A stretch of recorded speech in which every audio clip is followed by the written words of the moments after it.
Yes, wanasema ni katika episode ya 16. Karibu sana rafiki yangu, jirani yangu, ndugu yangu. Ninakukumbusha usisahau kulike na kucomment na kushare na kusubscribe. Tafadhali tunasonga mbele katika episode yetu ya 16 kama tunakumbuka pale tulipoishia katika episode yetu ya 15 ambapo Andrea alisikiliza maongezi ya mama mkwe wake, yani mamake na Adelina. Sasa hatukuweza kujua kwamba Andrea alichukua maamuzi gani. Karibu sana tusonge mbele tuende tukaangalie nini kilitokea. Adelina anasema Andrea alipomaliza kusikiliza yale mazungumzo, taratibu akarudi nyuma. Akafikiri kwamba sisi hatujamuona, lakini kusema ukweli tulimuona, na tulivyomuona mimi moyo wangu ulidunda, na moyo wangu ulivodunda nikajiuliza, huyu mwanamume tayari ameshaniacha kwa sababu amegundua kwamba mimi najua kwamba yeye ameathirika na virusi vya ukimwi, na sijui kama ataendelea kuwa na mimi. Pale nikawaza, itakuwaje? Na ni kweli ananiacha? Na vipi? Mungu si anisaidie huyu asiniache na yeye anistiri.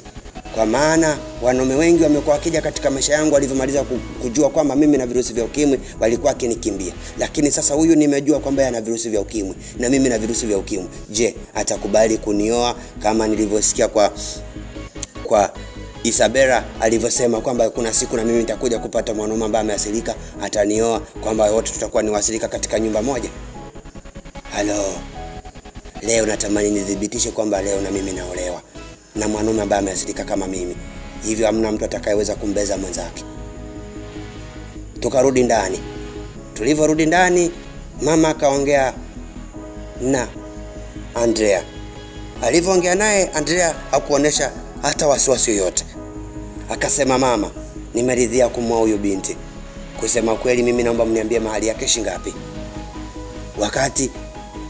Wakati mama anataka kutaja mahali, baba akasema, hapana mama Adelina, usitaje mahali sasa hivi. Subiri kwanza wote watambulishane kila mahali, alafu akisha kutambulishana ndipo warudi hapa tuwatajie mahali. Kama Mungu yani. Halo. Andrea akasema, asanteni sana. Basi wacha mimi niondoke. Nashukuru kwa kunipokea. Nikarudi nyumbani. Andrea anasema, nikarudi nyumbani, nikaendelea na shughuli za hapa na pale. Lakini mimi mama sikumwambia chochote kwamba nimesha kwenda kwa Adelina kujitambulisha, au kuna jambo lolote ambalo nimelisikia kwamba Adelina naye ameshagundua kwamba mimi na virusi vya ukimwi, au na mimi tayari na virusi vya ukimwi. Lakini nilimficha mama. Mama akaniagiza katika shughuli zake ndogo nikaenda nikafanya. Tuachane na kwa Andrea, twende kwa Isabella pamoja na Isaac maisha yake yakaendelea vizuri. Hatimaye akatangaza uchumba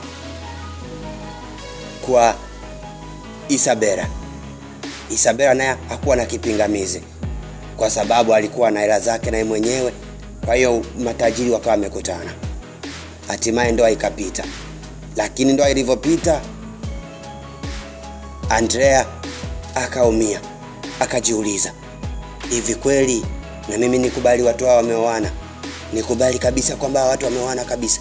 So kweli itabidi nimtafute mpelelezi kwamba kweli wameoana, kwa sababu hizi ni habari ambazo nimezisikia ziko juu kwa juu. Je, hao watu kweli wameoana kweli? Hapana. Lazima nifanye kitu. Lazima nimtafute mpelelezi. Andrea akatafuta mpelelezi, na mpelelezi ya kutoka mbali. Alitoka kwa rafiki yake na Isabella. Akaja kupeleleza, hivi kweli hao watu wameoana serious?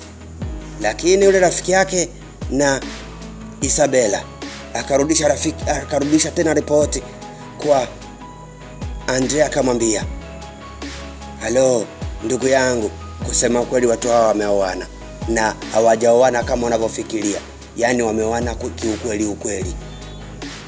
Lakini kumbe stories hizo zinaendelea. Andrea alikuwa akirekodiwa, alafu asijue kwamba anarekodiwa. Na huyu mwana mama ambaye alikuja kumpeleleza Isabela alipeleka taarifa kabisa, akamwambia Isabela, usione uko hapa, wewe unapelelezwa. Na Isabela akamuuliza, napelelezwa na nani? Na yule mwana mama akasema, unapelelezwa na baba mmoja anaitwa Andrea. Je, unamfahamu? Isabela akahema akasema, yaani kaka natamani ningemuona, ningempiga, ningemuua. Kwa nini nifuatilie? Yes, anatembea na mwanamke ambaye tayari ameasilika.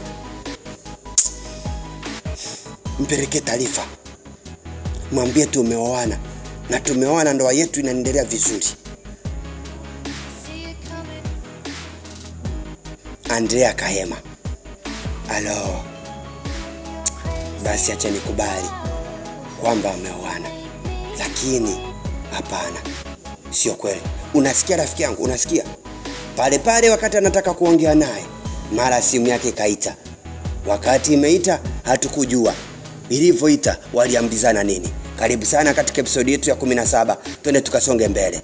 Tukaangalie je, waliambizana nini na yule ambaye alimpigia simu. Karibu sana, usisahau ku like na comment katika channel yangu inayopatikana YouTube kwa jina la Uncle Doni.